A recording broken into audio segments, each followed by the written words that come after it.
बहुत बहुत धन्यवाद। लियानंद जी।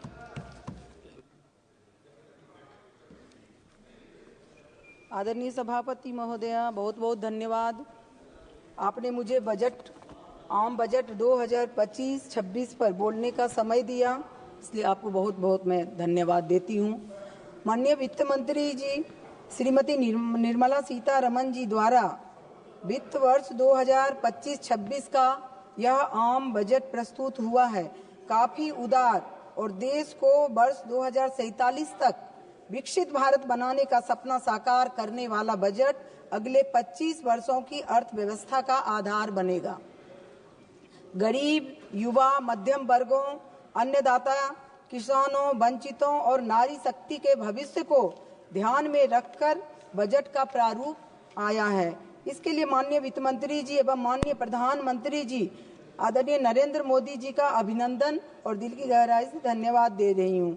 आदरणीय महोदया, मैं मिथिलांचल क्षेत्र शिवहर बिहार से आती हूँ। यह पूर्ण रूपेण बाढ़ प्रभावित क्षेत्र है। गरीबी और फटेहाली में वहाँ के लोग हैं। हमारे यहाँ एक ही फसल सही ढंग से हो पाती है, क्योंकि प्रतिवर्ष पूरा मिथिलांचल एवं उत्तरी बिहार बाढ़ की चपेट में आ जाता है। वहाँ के मखाना किसानों के कल्याण के लिए माननीय वित्त मंत्री जी द्वारा बिहार में मखाना बोर्ड की स्थापना का प्रस्ताव काफी हर्ष की बात है। निसंदेह यह बोर्ड मखाना किसानों के लिए वरदान साबित होगा। स्थानीय मखाना किसानों को पत्र प्रदर्शन और प्रशिक्षण सहायता उपलब्ध कराने में बोर्ड मदद करेगा। मखाना का उत्पाद प्रसंस्करण, विपणन एवं उचित मूल्य मखाना किसानों को मिलेगा, वहाँ समृद्धि होगी, उसकी आय बढ़ेगी। इसके लिए माननीय मंत्री जी को पुनः धन्यवाद देती हूँ। इसी प्रकार मिथिलांचल में पश्चिमी कोसी नदी परियोजना का प्रस्ताव भी क्षेत्र के लोगों के लिए, विशेषकर किसानों के लिए काफी खुशी की बात है। सरकार पश्चिमी कोसी नहर परियोजना के लिए वित्तीय सहायता देगी, जिससे बिहार के मिथिलांचल क्षेत्र में करीब 50,000 हेक्टेयर से अधिक भूमि पर बड़ी संख्या में खेती करने वाले किसानों को लाभ मिलेगा।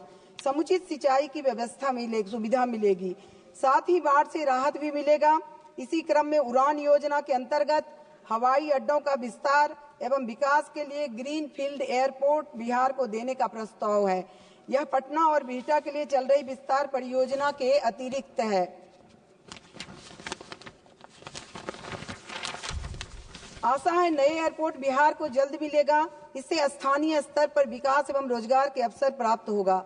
वर्तमान में दरभंगा एयरपोर्ट कुछ ही वर्ष पहले आम यात्रियों के लिए आरंभ हुआ है। वहां अभी छोटा रनवे है, उसे विस्तार की आवश्यकता है। रात में भी विमान का लैंडिंग सुविधा होना चाहिए। टर्मिनल और यात्री सुविधा का भी विस्तार होना चाहिए। माननीय वित्त मंत्री जी से मांग करती हूं कि दरभंगा हवाई अड्डे के विकास की परियोजना की इसी बजट में मंजूरी देने की कृपा करें। आदरणीय महोदया, बिहार अति पिछड़ा प्रदेश है, तो और उसमें भी ये जान रही है विशेष राज्य का दर्जा बिहार को देने के लिए राज्य सरकार, हमारे माननीय मुख्यमंत्री जी काफी प्रयासरत हैं, किंतु अभी तक मुझे केंद्र के द्वारा तो काफी वित्तीय सहायता मिल रही है, लेकिन एक विशेष राज्य का दर्जा विषय केंद्र के पास लंबित है। इसे विचार करने की आवश्यकता है और औद्योगिक विकास भी होगा।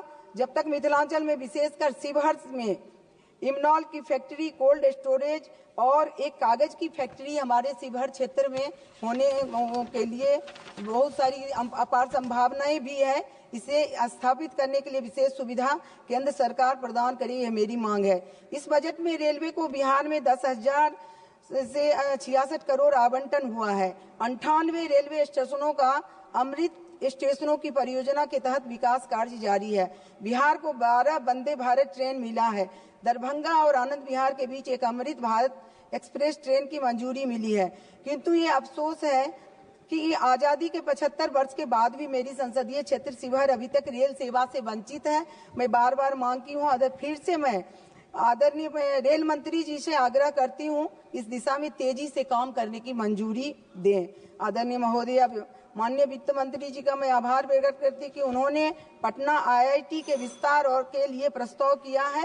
देश में 75,000 मेडिकल के सीटों को अगले 5 वर्षों में बढ़ाने की योजना है। इसी क्रम में देश के सभी जिलों में एक मेडिकल कॉलेज की घोषणा के तहत मेरे संसदीय क्षेत्र शिवहर में एक मेडिकल कॉलेज स्थापित करने की मैं मांग करती हूं और वित्त मंत्री जी के महिलाओं के सशक्तिकरण के लिए आगे की योजना की घोषणा किया है। 12 लाख पर कोई इनकम टैक्स नहीं, ये बहुत ही सराहनीय कदम है।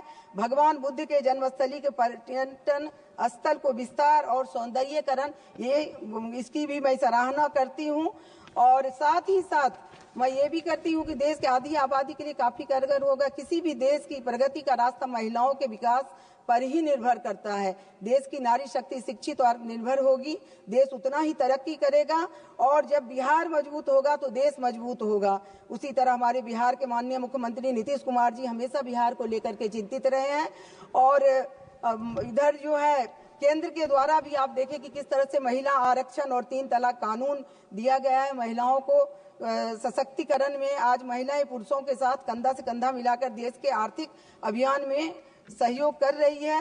ये हर्ष की बात है। इसके लिए मैं माननीय प्रधानमंत्री जी पर भी गर्व करते हैं।